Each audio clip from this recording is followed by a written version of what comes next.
Now, I do want to say one thing about rhodiola.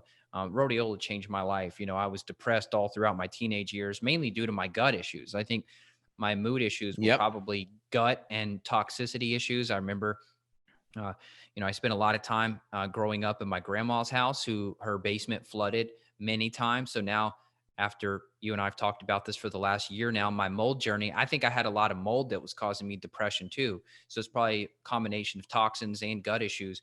But one thing that I found really, really early on was rhodiola.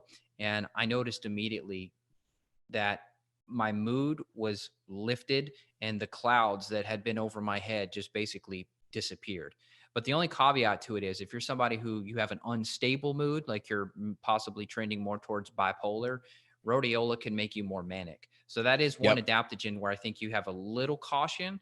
Uh, so that's where you'd want to work with your practitioner.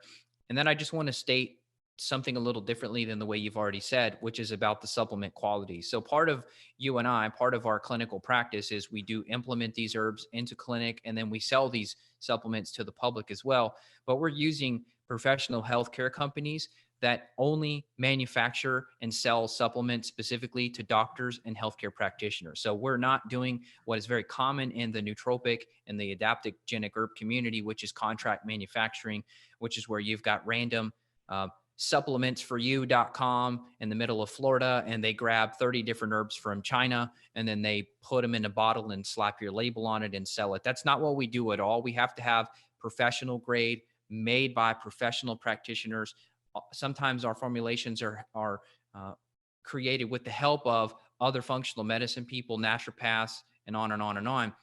And then that stuff is all extremely vetted and tested, because at the end of the day, if we don't get people better, then we can't keep doing what we do. So we have to make sure we have a therapeutic benefit. So if you go on Amazon, for example, and you just type in rhodiola, and you see here some random brand with a label and it's $9.99, versus you see a professional brand for $29.99, that $9.99 may not be the same. You've got specific alkaloids and parts of the different plants that you need for the active benefit. So if you look at Justin's labels, if you look at my labels, you're going to see the same thing, which is you're going to see a percentage.